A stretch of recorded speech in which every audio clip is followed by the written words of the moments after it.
आज का जो समय चल रहा है उसमें अगर तुमने बुद्धिमत्ता की बात की तो तुम मारे गए। जितनी तुम जाहिलियत की बात करोगे बाहर, उतना लोग तुम्हारे पीठ थपथपाएंगे और कहेंगे बहुत ज्ञानी ज्ञानी आदमी है यार ये। तुमने अगर बाहर जाके कह दिया कि औरंगजेब डेली जो है 10 लाख हिंदुओं को मार के खाना खाता था, पढ़ा लिखा आदमी, देखो ऐसे होते हैं सब पढ़े लिखे लोग। और जहां तुमने उनको बुद्धि दी कि 10 लाख पर डे, यानी 300 दिन में 10 लाख इंटू 300, 51 साल उसने शासन किया इस देश पे, एक ही साल में खत्म। मतलब हिंदू मुसलमान दोनों मारेगा तब 10 लाख पर डे के हिसाब से हो पाएगा।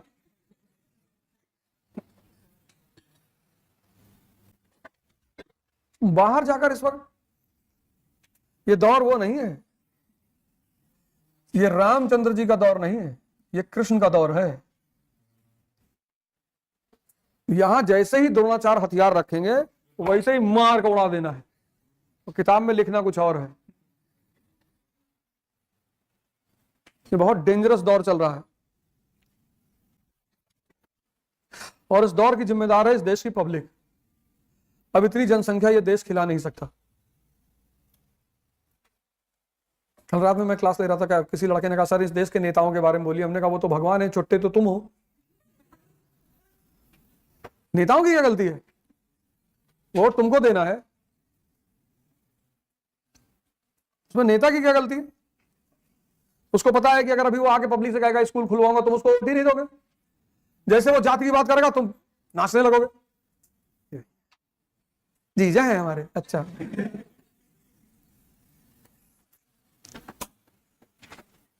तो अभी कोई पढ़ा लिखा आदमी आए बाहर, क्या बाहर कानपुर में पढ़े लिखे लोग नहीं है? एक से एक पढ़े लिखे लोग हैं। कानपुर IIT, HBTI यूनिवर्सिटी क्या नहीं है कानपुर में? तो यहां पढ़े लिखे लोगों की कमी है, बहुत है। लेकिन अगर वो इलेक्शन लड़ने आएंगे तुम उनके साथ खड़े ही नहीं होगे। कहोगे घर गए थे चाय ही नहीं पिलाया। कोई ईमानदारी का पैसा कमा के रखा तुमको चाय पिलाने के लिए, और तुम सुबह सुबह 6 बजे बाइक लगा दो उसके घर पे कि तेल भरवा देते, तो जाजमऊ तक सुबह जाके प्रचार कराते आपका, और तेल भरवा देगा तुम ससुराल चले जाओगे। नहीं, दिन भर गुटखा मांगोगे, 10 पैकेट 15 पैकेट।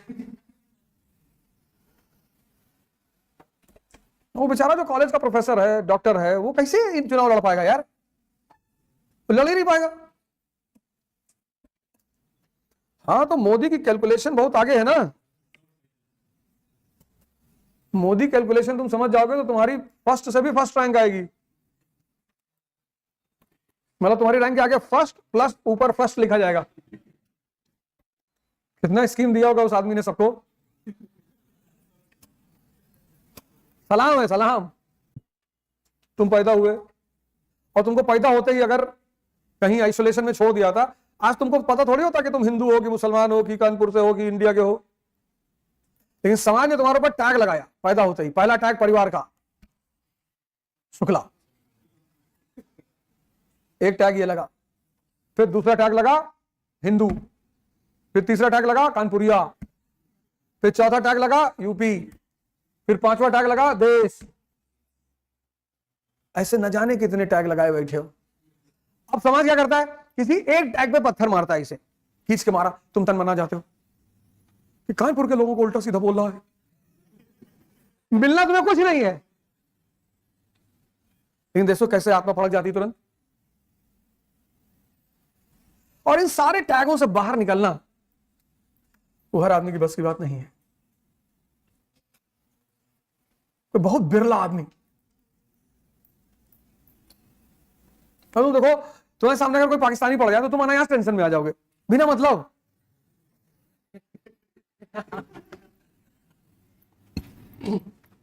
हम जाते डेजर्ट सफारी, तो हमारा जो ड्राइवर था पाकिस्तानी था। तो एक दोस्त था, कहा यार इसके साथ ना जाएंगे, साथ गाड़ी वाली पलट देगा ही। बड़ी मुश्किल से इंसान को गुलाम बनाया जाता है, बहुत मुश्किल से, बहुत मेहनत लगती है उसमें। फिर उसमें कोई एक आदमी आ जाता है जगाने के लिए, उठो तुम मनुष्य हो।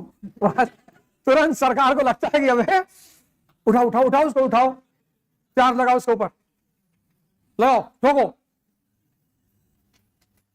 सरकार कहती कि समझ गए हो ना, ऐश करो, राज्यसभा जाओगे जी, जाओ हमारे साथ रहो। पिछले 40 साल से यूपी में कुछ लोगों की रंगदारी थी, इसीलिए तो किसी नई पार्टी को नहीं आने दे रहे थे। वो जितने बड़े बड़े नंबरदार यूपी में थे सब मारे गए, क्योंकि वो पुरानी पार्टियों के आधार स्तंभ थे। पैसा फंड करते थे, मनी फंड करते थे, आदमी फंड करते थे, सीट जितवाते थे। अब अगर बीजेपी को परमानेंटली पावरफुल बनना है तो अपने नए नंबरदार खड़े करने होंगे जो उनकी पार्टी को जितवाएं, उनकी पार्टी को वोट दिलवाएं। तो पुराने वाले ठेकेदार रिप्लेस हो गए। तो जो पुराने ठेकेदार होते हैं सब एक हो जाते हैं, चाहे हिंदू हो, चाहे मुसलमान हो, दलित हो, ब्राह्मण हो। जैसे कोई नया ठेकेदार उभरता है तुरंत सब उसकी तरफ कंसंट्रेट कर देते हैं कि उड़ा दो इसको, नहीं तो सबके लिए दिक्कत पैदा करेगा।